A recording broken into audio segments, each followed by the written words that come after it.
Прослушивание вдохновляющих аудио — это то, что должно быть неотъемлемой частью ежедневных занятий. Я уже открыл это для себя в прошлом, но не перестаю закреплять на бумаге, так как это действительно важно.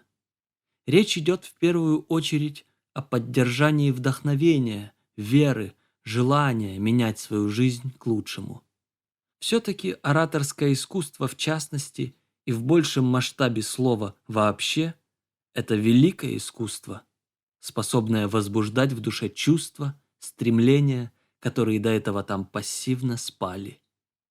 Отыскав такие аудио, таких ораторов, которые побуждают и пробуждают меня к изменениям, надо наполнить этим звучанием свой каждый день. Это как насос, все время подкачивающий энергию и мотивацию. Вообще это должно стать законом. Найдя что-то хорошо, благотворно действующее, работающее, повторять это ежедневно.